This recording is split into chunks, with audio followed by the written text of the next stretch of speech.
Welcome to How America Eats, the podcast that brings you smart conversations with industry leaders, uncovering the trends, insights, and innovations shaping the way that food moves from farms to tables across America today. If you want to know what's next in food and how to use that to grow your business, you're in the right place.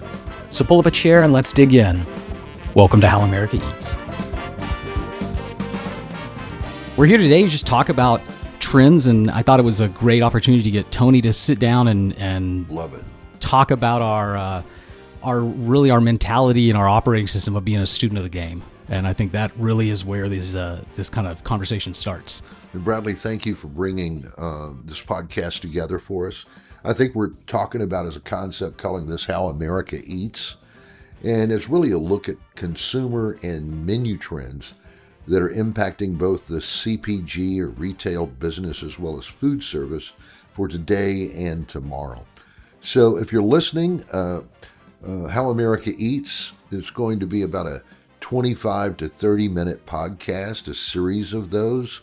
If it's successful, we'll continue with them. But really, why would you take 20 or 30 minutes of your time to do so?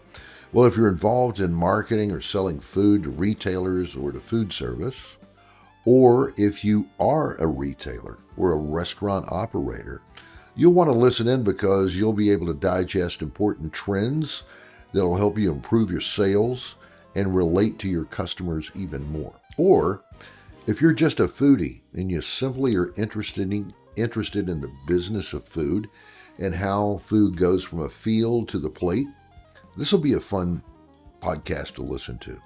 Now, our plans are to share case studies. We'll bring back to our podcast some of the top minds of today in food marketing. They're tons of fun to listen to and engage with, and they've got incredible stories. And really, we're just happy to give this a shot, share some of the important insights that we've gained in the last 12 months that will impact what's happening in 2025. Yeah, I think you're right on the ball, Tony. We Creative Energy, we're food people. We understand food, and that How America Eats is really how we look at it. It's not just how do people shop at the grocery store and how do they make a choice when they're at the shelf's edge, but it's how do they get into that right parking lot? How do they make their to-do list? And how are the things that are on their to-do list on their mind? And how do the people that make that stuff are making it? How they're sourcing it? We go from the farm to the table as marketers. And food uniquely, just like any industry, is always changing, but food, I think, changes at such a more rapid pace. With our food industry, how people are consuming. If you just look at how people made the decisions of what they were going to eat before COVID, after COVID, now 5 years post-COVID, massive shifts. Grocery stores buying each other. So as you've been doing this for 30 years, keeping track of these trends, and you have this incredible ability to, one, just keep abreast of what's happening and always filling up your brain with the latest and the greatest. But you also go and vet that and validate that with industry partners and thought leaders, people we know that are publishers and other voices, to really try to understand what these points that you're seeing mean and trying to find that trend line. Tell me a little bit about your kind of that mentality and how you've seen that pay dividends and why we're so committed to it. Well, Creative Energy is one of the top food-focused advertising and marketing firms in the U.S. We serve top clients, household brand names that are iconic. We also serve challenger brands who are trying to knock off the big guys. And we've been successful in working with startup companies who are getting themselves in the food business. We're very big on trends. That's a value add for working with us. Why would you hire an advertising firm that really doesn't understand or is not a thought leader in the world of food? So every day we're monitoring emerging trends and data that informs our clients, our creative team, our digital team, our social team. We're about 30 professionals, all working toward the same goals.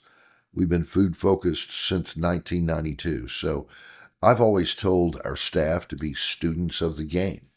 So there's hardly a day goes by that I don't send them survey information, data, and the so what about that data so they can relate that to their own professional career, their own personal brand, as well as to the benefit of the client and the campaign we're working on. So there's been a real shift since COVID of where the customer, a food manufacturer's customer, is saying to them, bring us insights. Now, in the past, we didn't get those kind of questions. You would assume that a major restaurant chain would know who their customers are. And they'd almost be embarrassed to ask in previous years, but now they will. Yeah. We're doing pitches to major top national chains. And what do we have to include in that pitch for the client?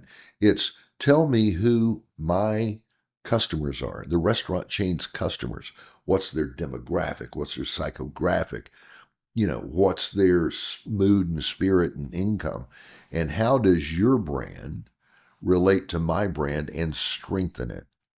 So that's a bit of a complicated path to getting that information. But we shared that with them, and it's today 47% of a restaurant chain, when they're looking for value from a client, from a food manufacturer. Number one, sell it to me as cheaply as you can. Number two, make sure it shows up on a truck every Tuesday or Wednesday, whenever.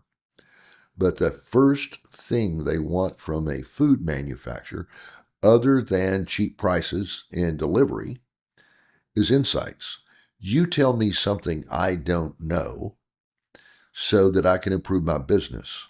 So our clients look to Creative Energy to provide those insights to make their lives easier and to sell more and keep their customers happy.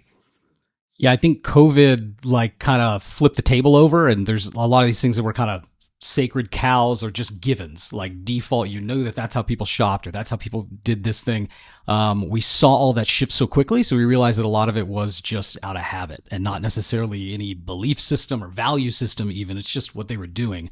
So I see a lot of our clients are questions that they would never ask, they're asking, or things that they would be scared to ask for fear of looking like they should be the expert. I've always said most of my career that whatever client you have, they know more about their industry than you do because they get all of the research and all that. But they're also, they're so in the weeds that they kind of lose sight of the rest of the industry. And what's happening over here in food manufacturing is directly impacted by what's happening over here in the restaurant scene. And what's happening in the restaurant scene is based on people's consumer behavior. Right. And so if you're only teed into one of those, you miss all the rest of them. So I think as a Creative Energy, because we sit across the food industry and really dissecting how America eats from, again, that like farm to table, we got to come up with a better way. It's like before it's pre-farm and post-table. There's something in there.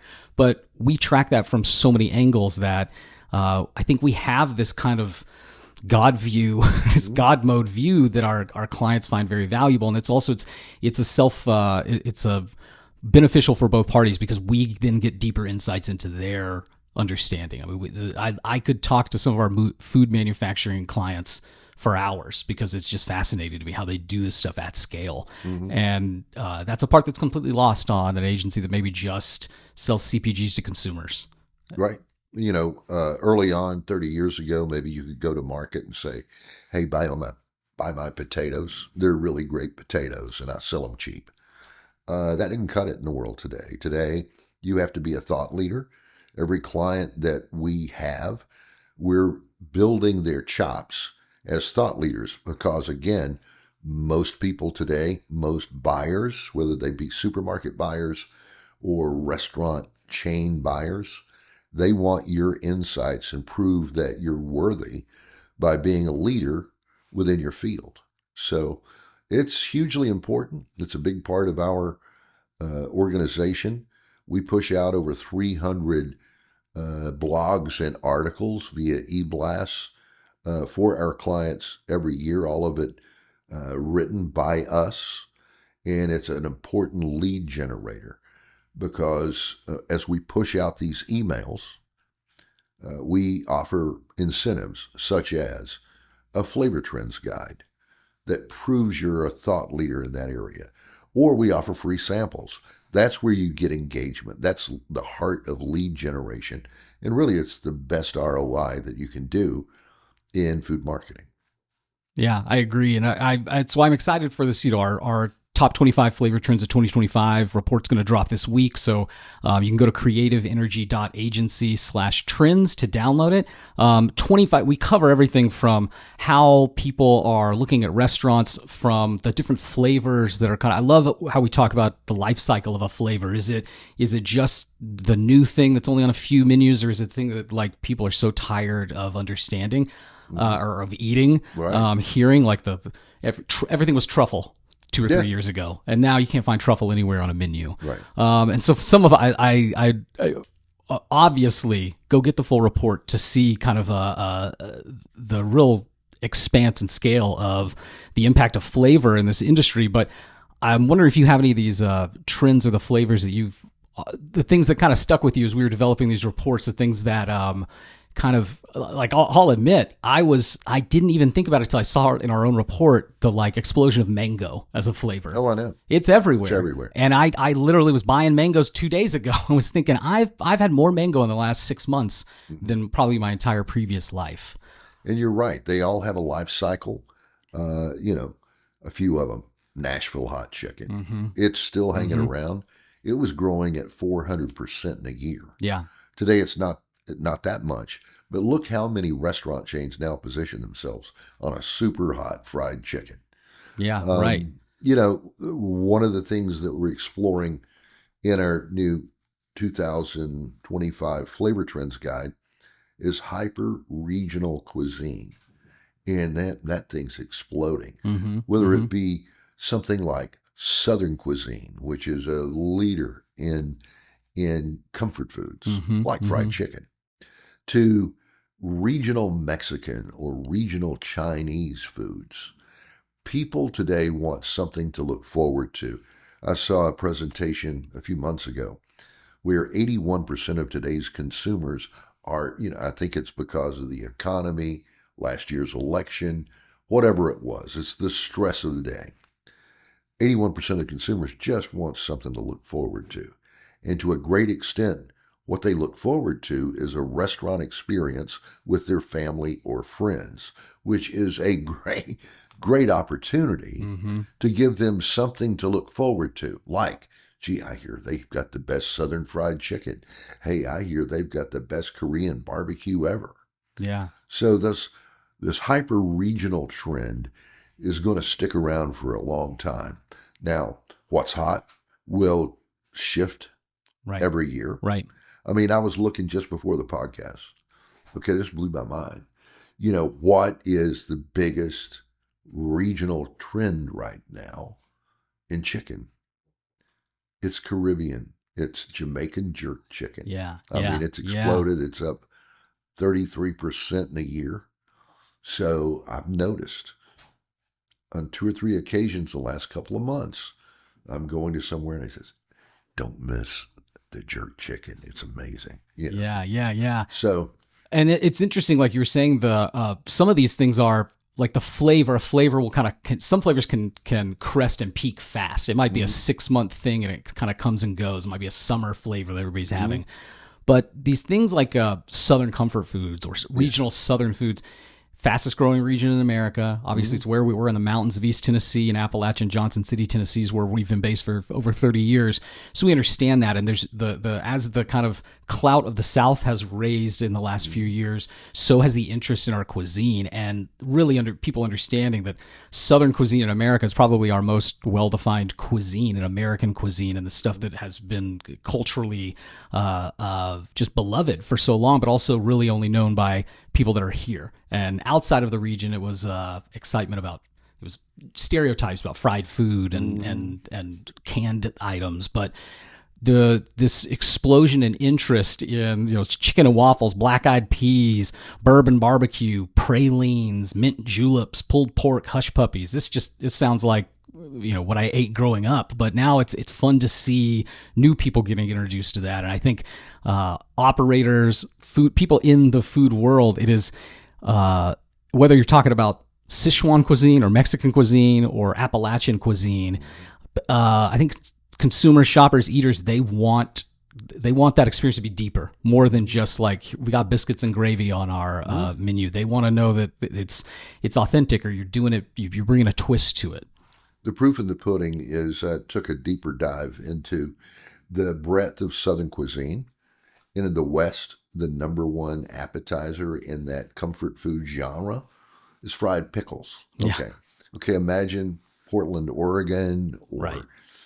Seattle, Washington, and one of their top comfort foods is fried pickles, Yeah. which comes straight from the South. It just proves that you've got a more globalistic love for certain hyper regional cuisines. Yeah. Yeah. Yeah. And they're defining themselves. There's kind of, every region is trying to become the kind of quintessential taste of that area. And so I think it's exciting. Well, I mean, you can tell, obviously we're kind of obsessed with this stuff, and it's what, I feel like both the volume of our voices is getting higher the more we talk, because, we're fascinated by how people make these decisions. So I really encourage you to subscribe, listen along over the coming weeks as we start to really pull apart our understanding as Creative Energy of how America eats and how we help our clients navigate that. Again, check out creativeenergy.agency/trends to download our report. And thanks for the time. And Tony, I appreciate you sharing some insights with us today. I'm very excited about how America eats. We're going to continue this and maybe educate, entertain, Maybe. bring insights that make your business better. That's our goal. So thanks for joining us, and we look forward to seeing you on the next time of How America Eats.